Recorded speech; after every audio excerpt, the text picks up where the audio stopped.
आप देख रहे हैं इन डार्क राजकुमार के साथ। तो चलिए बढ़ते हैं आज की कहानी की ओर। दोस्तों, ये उन दिनों की बात है जब मैंने एक नई कार खरीदी थी और मैं अपनी ये नई कार लेकर सीधे अपने दोस्त के घर पर गया। मेरी नई कार देखकर सुमित बहुत ही खुश हुआ और मुझे नई कार की बधाई देते हुए बोला, भाई आखिरकार तुम्हारे वर्षों का सपना आज पूरा हो ही गया। फिर मैंने सुमित से कहा, बिल्कुल ठीक कहा भाई तूने, आखिरकार ये पल आ ही गया। चल आज हम दोनों भाई इस नई कार से घूम कर आते हैं। फिर हम दोनों कार से एक लॉन्ग ड्राइव पर निकल गए। अभी मैं कार को ड्राइव करते हुए जा ही रहा था कि तभी सुमित के मोबाइल पर कॉल आ गया और जब सुमित ने फ़ोन पर बात की तो उसे पता चला कि उसके एक दोस्त की 12 मई की शादी है। और सुमित फ़ोन पर बात करने के बाद मुझसे बोला, भाई एक शादी है इसी 12 तारीख की, तू चलेगा क्या? इस पर मैंने कहा, हाँ क्यों नहीं, बिल्कुल चलेंगे यार, वो भी इसी कार से। कार वाली बात सुनकर सुमित बहुत ही खुश हो गया और खुशी खुशी में बोला, ये तो बहुत ही ज़बरदस्त रहेगा, खुद की गाड़ी से जाएंगे तो मज़ा ही आ जाएगा। फिर हम दोनों मंदिर में गाड़ी की पूजा पाठ करवा के घर लौट आए और फिर कुछ दिनों के बाद 12 तारीख नज़दीक आ गई तो सुमित ने मुझे याद दिलाने के लिए फिर से कॉल किया कि प्लान के अनुसार 12 तारीख को निकलना है। जिस पर मैंने सुमित को कह दिया कि हाँ भाई मुझे याद है, तो परसों सीधे मेरे घर पर आ जाइयो, वहीं से निकल जाएंगे। और फिर प्लान के अनुसार सुमित और मैं 12 तारीख की सुबह देशपुर के लिए गाड़ी से रवाना हुए उस शादी में शरीक होने के लिए।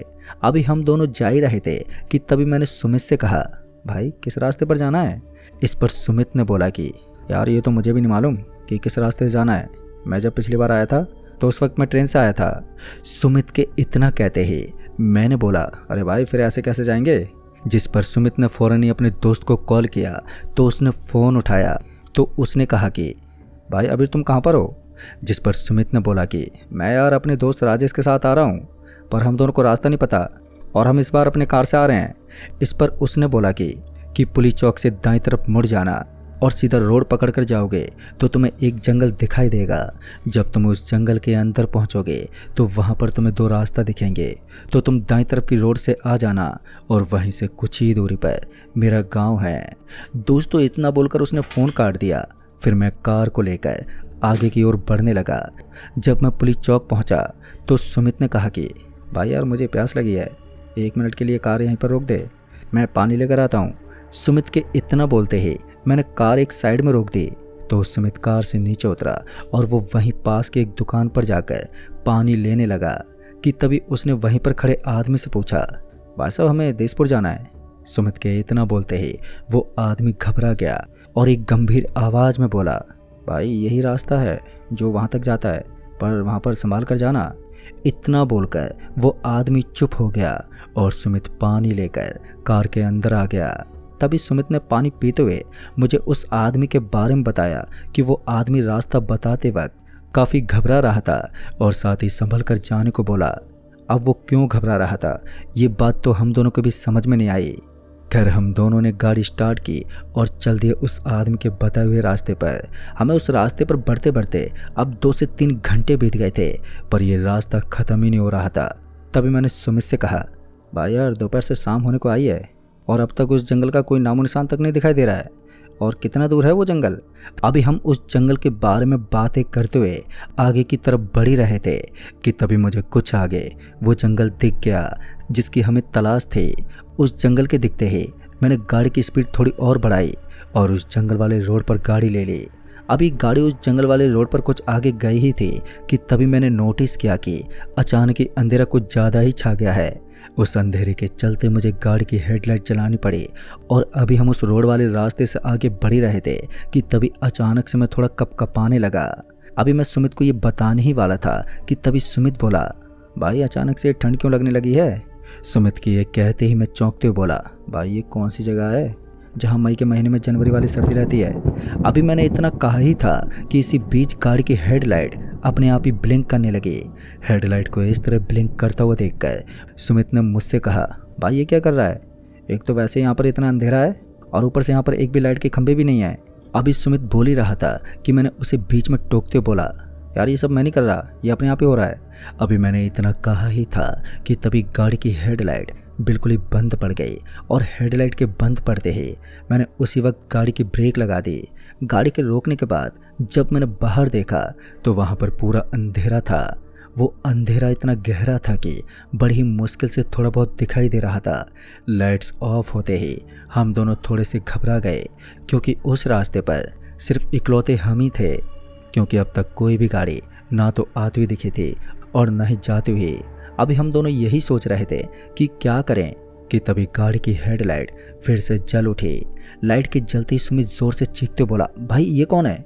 इस पर जब मैंने सामने देखा तो मेरी भी हवा टाइट हो गई। तभी मैंने हकलाते हुए बोला, यार ये लड़की कौन है, वो भी इतनी रात को और इस सुनसान रास्ते पर कहाँ जा रही है? उस लड़की को देखकर हम दोनों बहुत ही ज़्यादा हैरान थे कि अचानक से ये लड़की कहाँ से आ गई। इस पर सुमित ने कहा, भाई ये कहीं चुड़ैल तो नहीं है? लाइट का ब्लिंक करना और उसके बाद अचानक से कार की हेडलाइट ठीक हो जाना, ये तो फिल्मों में जब चुड़ैल आती है तभी ऐसा होता है, और वही आज हम दोनों के साथ हो रहा था। सुमित के इतना बोलते ही मैंने सुमित से कहा, क्यों डर रहे हो यार, मैं हूं ना।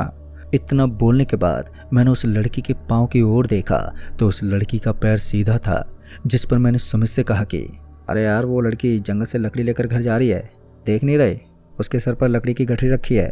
और फिर जब मैंने अपनी घड़ी में समय देखा तो अभी शाम के 7 ही बज रहे थे। इस पर मैंने सुमित को कहा, डरो मत, वो भी हम दोनों की तरह एक इंसान है, क्योंकि चुड़ैल का पैर पीछे होता है। और इतना बोलते ही सुमित उस लड़की की ओर देखने लगा और ये देखकर सुमित के जान में जान आई। फिर मैंने कार को स्टार्ट किया और आगे की ओर कार लेकर जाने लगे। अभी मैं कार को आगे लेकर जा ही रहा था कि तभी मुझे जंगल के अंदर रास्ता दिखाई दिया। तो मैंने सुमित से कहा कि यार हम दोनों तो खामखा डर रहे थे, वो लड़की इस रास्ते पर लकड़ी लेकर आ रही है। फिर मैंने कार उस लड़की के पास रोक दी तो वो लड़की रुक गई। तो मैंने उस लड़की से पूछा, अरे सुनो, हमें देशपुर जाना है।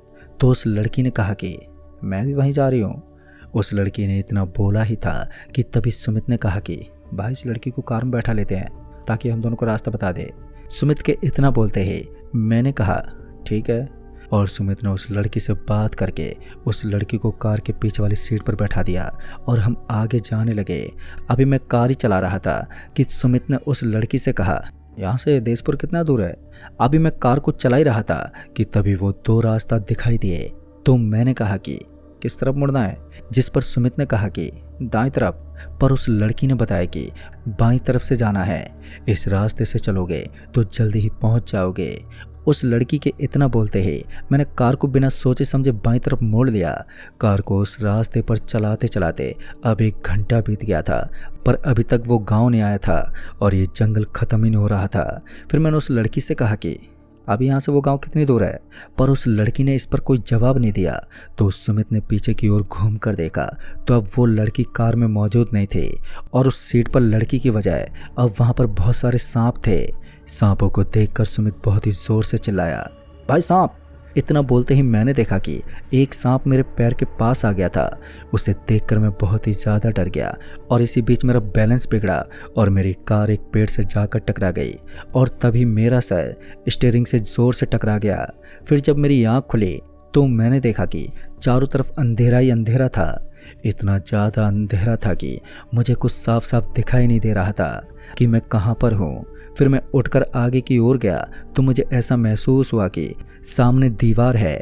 उसे देखकर मुझे ऐसा लगा कि मैं किसी कमरे के अंदर हूँ कि तभी कमरे में लाइट ऑन हो गई और लाइट के ऑन होते ही मैं एकदम से हैरान हो गया कि ये कमरा नहीं बल्कि एक जेल है। तभी मुझे याद आया कि सुमित कहाँ पर है। मैं अभी यही सोच रहा था कि तभी मेरे कंधे पर कुछ टिप टिप करके गिरने लगा। तो मैंने सर उठाकर ऊपर की ओर देखा तो किसी आदमी का सर उस दीवार पर लटका हुआ था। उस सर से खून टपक रहा था और उसे देखकर मेरे रोंगटे खड़े हो गए थे और मैं बुरी तरह से थर-थर कांपने लगा। डर की वजह से मेरे लफ्ज़ ही नहीं निकल रहे थे कि तभी किसी के आने की मुझे आहट सुनाई दी और उस आहट को सुनकर मैं और भी ज़्यादा घबरा गया कि तभी वो लड़की इंस्पेक्टर के रूप में आई जिसे मैंने रास्ते में लिफ्ट दी थी। पर उस लड़की की आंखें नहीं थी और ये देखकर मैं और भी ज़्यादा डर गया। तभी मैं डरते बोला, कौन हो तुम? छोड़ दो मुझे। कि तभी किसी ने बोला कि जाने तो देंगे हम तुम्हें, पर मुझे वो हाथ लाकर देना होगा। और फिर जैसे वो सामने आया तो उसे देखकर मेरे रोंगटे खड़े हो गए। तभी मैंने देखा कि उस शैतान के 2 सिर थे, एक इंसान का था और दूसरा शैतान का। तभी उसने बोला कि अगर तुम वो हाथ ला कर दे दो तो मैं तुम्हें और तुम्हारे दोस्त को छोड़ दूंगा। उस शैतान के इतना बोलते ही मैं डरते हुए बोला, आप क्यों नहीं जा सकते? तो इस पर उस शैतान ने बताया कि उस स्थान पर सिर्फ इंसान ही जा सकते हैं, हम जैसे शैतान नहीं। और जब तुम्हें वो हाथ मिल जाएगा तो तुम्हें सामने 2 दरवाजे दिखाई देंगे, तो तुम बाईं तरफ के दरवाजे से अंदर आ जाना। जब तुम दरवाजे के अंदर आओगे तो तुम यहाँ पर आ जाओगे। जिस पर मैंने उस शैतान से कहा कि पर तुम हमें छोड़ दोगे ना? इस पर शैतान ने कहा कि जब मुझे हाथ मिल जाएगा तो मैं और तुम्हारे दोस्त को भी छोड़ दूंगा। कि तभी वो लड़की मुझे उस जेल से निकालकर सुमित के पास लेकर जाने लगी। वहाँ पर मैंने देखा कि हर एक लॉकअप में इंसान के कंकाल थे, जिसे देखकर मैं और भी ज़्यादा घबरा गया। और इसी बीच में सुमित के पास पहुँचा तो मैंने देखा कि सुमित के सर से खून निकल रहा था। उसे देखकर मैं अब और भी ज़्यादा डर गया कि सुमित को आखिर हो क्या गया। फिर सुमित मेरी तरफ देखकर रोने लगा। सुमित के रोते ही उस लड़की ने सुमित को भी लॉकअप से निकालकर एक जंगल की ओर लेकर जाने लगी। वो जंगल इतना घना था कि चारों तरफ अंधेरा ही अंधेरा था। हम उस अंधेरे जंगल में आगे की ओर बढ़ते हुए जा रहे थे कि तभी अचानक से वो लड़की रुक गई। तो उस लड़की ने कहा कि इसी कब्रिस्तान के अंदर वो हाथ मिलेगा। वो लड़की इतना बोलकर वहाँ से गायब हो गई। उसके गायब होते ही हम दोनों को अब कुछ भी समझ में नहीं आ रहा था कि हम दोनों अब करें तो करें क्या। तभी हम दोनों डरते हुए उस कब्रिस्तान के अंदर जाने लगे। जैसे ही हम दोनों कब्रिस्तान के अंदर गए तो उस कब्रिस्तान के अंदर से अजीब अजीब तरह की आवाज़ें आ रही थी। उस आवाज़ को सुनकर हम दोनों बहुत ही घबरा गए थे। हम दोनों डरते हुए आगे की ओर जा ही रहे थे कि तभी मुझे ऐसा लगा कि कोई मेरे पीछे आ रहा है। तभी हम दोनों ने डरते हुए पीछे की ओर देखा तो किसी आदमी का सर लुढ़कते हुए हमारे पास आ रहा था, जिसे देखकर हम दोनों बहुत ही ज़्यादा डर गए और तभी भागते हुए आगे की ओर जाने लगे। अभी हम दोनों भागते हुए जा ही रहे थे कि इसी बीच अंधेरा होने की वजह से हम दोनों एक पेड़ से टकरा गए और वहीं पर गिर पड़े। तभी सुमित को कोई घसीटते हुए लेकर जाने लगा कि तभी मैं उठकर सुमित के पीछे जाने लगा तो मैंने देखा कि सुमित घसीटते हुए जा रहा था, पर उसका पाँव किसने पकड़ा था? अंधेरे की वजह से वो तो मुझे नहीं दिखाई दे रहा था और घसीटे जाने की वजह से सुमित अब जोर जोर से चिल्लाए जा रहा था। कि तभी सुमित अचानक से गायब हो गया और ये देखकर मेरी भी रूह कांप गई। अब मुझे समझ में नहीं आ रहा था कि अब मैं करूँ तो करूँ क्या।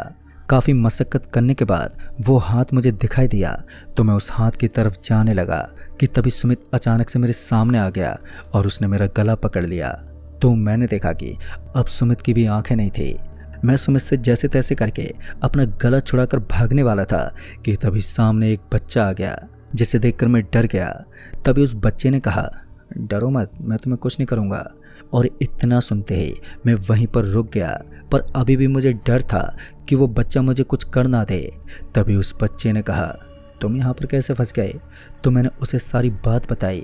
इस पर उस बच्चे ने कहा कि अगर तुम उस हाथ को टच करोगे तो वैसे ही तुम्हारी आत्मा शरीर से निकलकर हमेशा के लिए यहीं पर भटकती रहेगी। इस पर मैंने उस बच्चे से बोला, मेरा दोस्त भी आया था। तो उस बच्चे ने कहा कि वो तो मर गया। फिर मैंने कहा कि पर अब मैं यहाँ से कैसे निकल सकता हूँ? तो उस बच्चे ने कहा, आओ मेरे साथ। तभी वो बच्चा मुझे एक पेड़ के पास लेकर गया और उस बच्चे के जाते ही उस पेड़ के अंदर एक बड़ा सा हॉल हो गया। तो इस पर उस बच्चे ने कहा कि इस हॉल के अंदर जाओ, तुम यहाँ से निकल जाओगे। अब मैं उस बच्चे के कहने पर उस पेड़ के अंदर चला गया और जब सामने देखा तो मैं उस जंगल के बाहर के रास्ते पर था। फिर मैं वहाँ से घर लौट आया और उस दिन के बाद से आज तक मैं कभी भी उस तरफ नहीं गया। दोस्तों, उस हादसे में मेरे एक दोस्त की जान चली गई, लेकिन मुझे क्या पता था कि उस रास्ते पर हमारे साथ ये घटना हो जाएगी। तो दोस्तों, इस कहानी में बस इतना ही। कहानी आपको पसंद आई हो तो वीडियो को लाइक शेयर ज़रूर कर दें और साथ ही हमें नीचे कमेंट बॉक्स में ज़रूर बताएं। तो मैं आपका दोस्त राजकुमार जल्द ही मिलूँगा ऐसी एक और नई कहानी के साथ। तब तक के लिए बाय एंड टेक केयर।